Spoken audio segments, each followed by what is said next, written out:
Hey there, www.andrewmartinmusic.com. Soaking the tootsies here on a hot summer day in July. This one I want to talk about the Gospel of the Egyptians and make a few observations on it. John Turner's book, Gnosis, and the intersection with Plato is certainly a good reference point for this. And in this book, he says that Sophia didn't create. In the Christian story, it was Sophia that created Yaldabaoth. But in the Gospel of the Egyptians, it doesn't say that. And I'm going to unpack and delineate what I think is going on here to help people try to understand the contradictions between these texts. And it comes down to the primary delineation is a Christian gnosis version of cosmology versus an Egyptian Platonic notion of cosmology. And the latter has always been in the Egyptian schools and the Platonic schools, that the demiurge was not evil. So therefore, in the Gospel of the Egyptians, Sophia didn't make this mistake, because in those schools, in the Egyptian schools and in the Platonic schools, the demiurge just did the best he could with what was available. Perhaps the book of the Egyptians says that Sophia created the foundational Mula Prakriti, or the dark matter, that the demiurge used, but that's as far as it goes. So in the Egyptian school, the primary Egyptian school in Memphis, it was Ptah, P-T-H-A, sounds like Peter. But notice the tetragrammaton there. You get this four-letter word for the grand architect of the material universe, who isn't considered evil.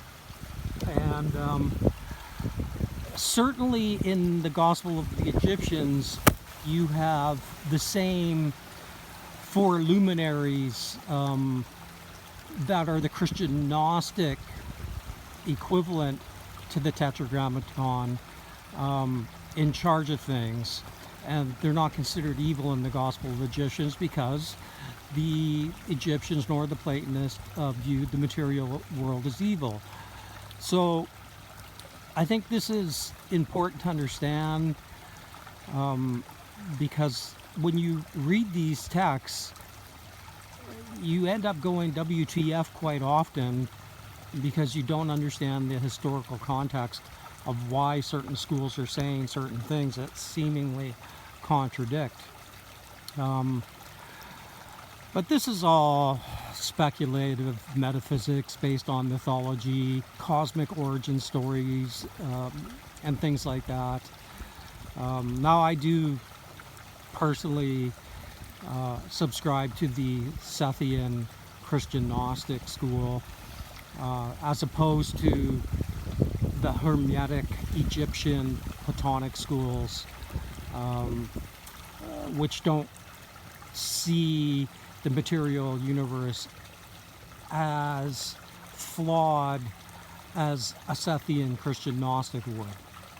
So basically that's all I wanted to say here, is try and help people understand and delineate between these different versions of Gnosis, and why they are different, because the Egyptian Platonic schools of Gnosis are non-Christian, and the Christian Gnostic versions of cosmology have to do with Jesus and who he could have been in relation to the Torah. And the Sethians say that the Torah is not an accurate historical book. You cannot read the Torah as a historical book. It's a book of spiritual allegories. And in my view as a Sethian, you cannot take the New Testament as literal history either. Simply, in my view as a Sethian, is because the virgin birth is a made-up fiction. And they try to link the cosmic Christ to a fictional lineage of King David, who in my opinion was...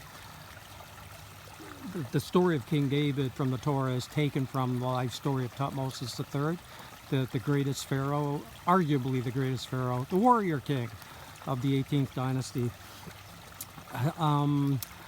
But yeah, just to finish up, to get back to the point, so you have Egyptian and Platonic cosmology that do have the demiurge, they do have the grand architect, but it's not considered malevolent, whereas the Christian Gnostics, Sethians, do view the material universe as extraordinarily problematic because of the nature of the demiurge. So that's the primary delineation for anybody reading these books going, okay, what the, you know what?